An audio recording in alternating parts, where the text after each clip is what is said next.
નમસ્કાર, આ છે રાણી લક્ષ્મીબાઈ વિશેના ઐતિહાસિક સ્ત્રોતોનું એકદમ ઝડપી અને સચોટ સારાંશ. બાળપણમાં મનુ તરીકે ઓળખાતા આ વિરાંગનાએ બ્રિટિશ સામ્રાજ્ય સામે બાથ ભીડીને ઇતિહાસમાં એવું નામ અમર કર્યું છે જે આજે પણ આપણા માટે મહિલા સશક્તિકરણનું ઉત્તમ ઉદાહરણ છે. તો ચાલો પહેલી વાત કરીએ અંગ્રેજો સાથેના તેમના સંઘર્ષની. વિચારો, કોઈ તમને એમ કહે કે તમારો જ દત્તક પુત્ર તમારો વારસદાર ન બની શકે તો તમને કેવું લાગે? અંગ્રેજ અધિકારી લોર્ડ ડેલહાઉસીએ ખાલસા નીતિ એટલે કે રાજ્ય હડપવાના કાયદા હેઠળ રાણીના દત્તક પુત્ર દામોદર રાવને ઝાંસીના વારસદાર માનવાની ના પાડી દીધી. એ લોકો ઝાંસી પચાવી પાડવા માંગતા હતા, પણ રાણીએ ચોખ્ખી ના પાડી દીધી કે હું મારી ઝાંસી તો ક્યારેય નહીં જાઉં.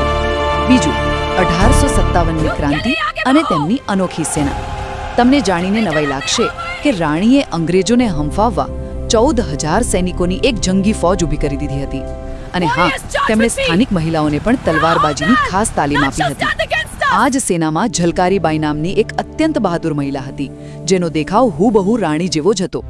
જ્યારે અંગ્રેજોએ કિલ્લાને ચારે બાજુથી ઘેરી લીધો, ત્યારે ઝલકારીબાઈએ રાણીનો વેશ ધારણ કરીને અંગ્રેજોને એવી રીતે છેતર્યા કે રાણી લક્ષ્મીબાઈ ત્યાંથી સુરક્ષિત રીતે બહાર નીકળી શક્યા. આને કહેવાય અદ્ભુત વ્યૂહ. છેલ્લે વાત કરીએ તેમના અમર વારસાની. ઝાંસીથી નીકળીને રાણી ગ્વાલિયર પહોંચ્યા અને બ્રિટિશ સેના સામે ભીષણ યુદ્ધ કર્યું. માત્ર 29 વર્ષની એકદમ નાની ઉંમરે તેઓ વીરગતિને પ્રાપ્ત થયા, પણ ભારતની આઝાદીના ઇતિહાસમાં તેઓ કાયમ માટે આપણા સાચા રાષ્ટ્રનાયિકા બની ગયા. રાણી લક્ષ્મીબાઈની આ રોમાંચક વાર્તા આપણને એ જ શીખવે છે કે પોતાના હક અને સ્વાભિમાન માટે લડેલી લડાઈ ક્યારેય નિષ્ફળ જતી